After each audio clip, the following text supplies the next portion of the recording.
Welcome back to World Crisis Radio. Just a couple of notes here on the continuing Middle East situation.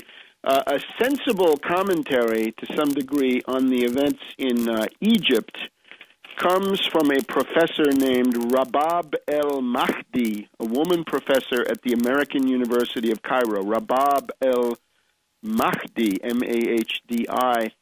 And her commentary was that what has happened in Egypt is not a revolution, not a revolution. There has been no structural change. Well taken. We've often said here, revolution means a big institution is either created or gotten rid of. Slavery, monarchy, coming or going, foreign protectorate, foreign colonial status, important. A land reform, which tends to wipe out a whole parasitical class of latifundists and so forth. There has been no structural change in Tunisia, no structural change in Egypt. And the other thing she points out is a revolution means the revolutionaries take over the government. How can you call it a revolution if you have a bunch of golden youth running around in the square with reinforcements from the Muslim Brotherhood from time to time when needed to give some oomph in terms of the numbers? But then when the revolution occurs, the army takes over the government, and you're not the army. Any revolutionary knows the goal of a revolution is the revolutionaries take over the government. This has not happened. This is just an amazing thing that they don't seem to have thought of this. The goal of a revolution is not to force a military takeover of a civilian government, however oppressive, but for the revolutionaries to take over the government. And nowhere has this happened. You don't see Ghonim of Google becoming the military dictator of Egypt, right? It's not him. It's Field Marshal Tantawi. So as this professor points out, this was only a beginning, and it points to the limitations, which is a class-based movement. It's essentially the privileged upper middle class, the golden youth, as I've called them. So it's a coup d'etat by the army in response to some street demonstrations and some riots and a whole lot of noise coming from the United States. So that's some interesting commentary from Professor Rabab el-Mahdi. And this was on the Empire program run by a guy called Marwan Bishara, who is the British voice there, British purveying a British intelligence line there at Al Jazeera. So now let's switch gears and look at the austerity psychosis here in Washington, D.C. Now, this is continuing, and we need to counter it. We must remember that budget cuts in a depression, in the entire historical experience of the 20th century and 21st century, you cut the budget in a depression, you will raise the deficit. That is not the way to do it. It does not work. You'll be confronting a worse situation in your next fiscal year or whatever it is. We've also had now, coming into this austerity psychosis, or Abbauwahn, as it was known in the Weimar Republic, the insane obsession with cutting, deconstructing the attained level of civilization and government in the name of this will-o'-the-wisp of a balanced budget. Back in the Weimar Republic, it was Hjalmar Schacht, later Hitler's finance minister, who came forward accusing the government of faking it and not bringing the budget into material balance. This past week, Standard & Poor's attack the United States Treasury. Standard & Poor's comes out and says the outlook on U.S. debt is negative because the parties can't agree.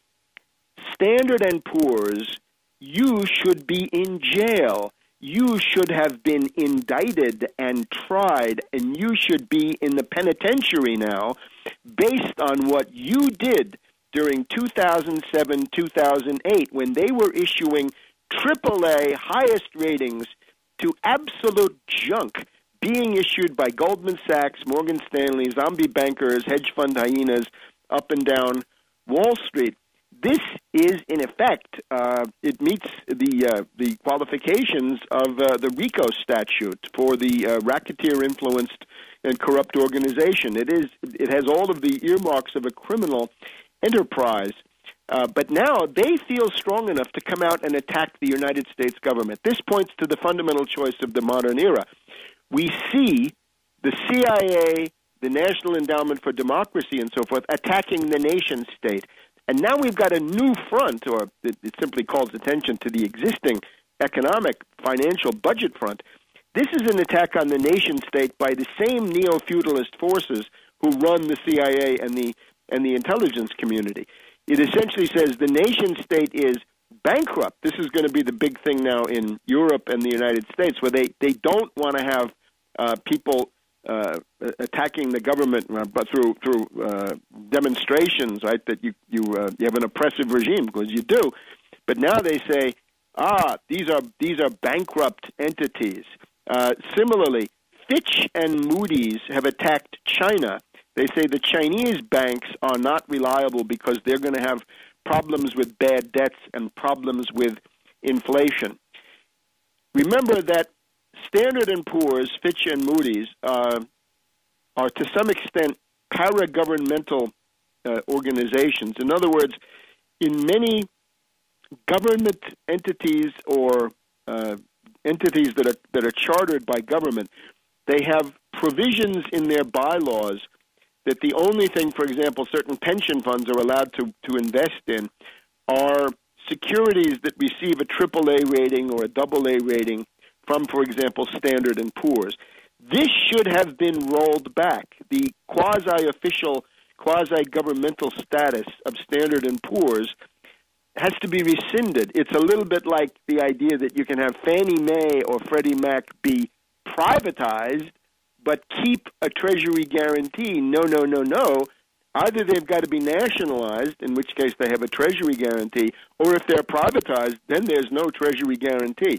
In this case, Standard & Poor's uses an implied association with the U.S. and state governments to attack the U.S. and the state governments. Now, the financial crisis rolls along. Gold over 1,500, indicating crisis of confidence in the dollar. The dollar falling. Oil this morning at 108, 109. Inflation growing across the board. And then what we're seeing, the oligarchy, the finance oligarchs themselves, dumping the U.S. dollar. This is now the Washington Post of this morning, Friday, April 22nd.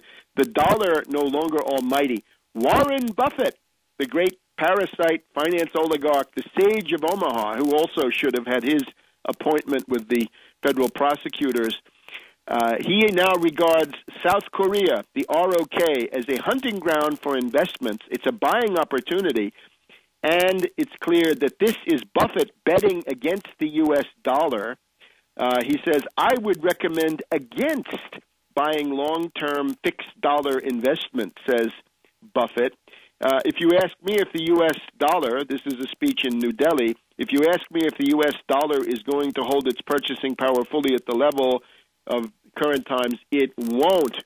So, long story short, Warren Buffett turns against the dollar. A typical neo-feudal parasite is now dumping the dollar as a currency. He, of course, joins Bill Gross of PIMCO, who is directly shorting U.S. Treasury bonds. He's yelping about the United States is one of the serial abusers of deficit and inappropriate budgets and finances. Dear Bill Gross, what do you contribute to this? You buy and sell bonds and derivatives, Bill, and you don't pay a penny of taxation on this. Let's solve it with the Wall Street sales tax, where you, Bill Gross, will pay 1% on your gross. Tax grosses gross. 1% on his transactions goes into the Treasury. Things will begin to look much better. We'll be back in a minute.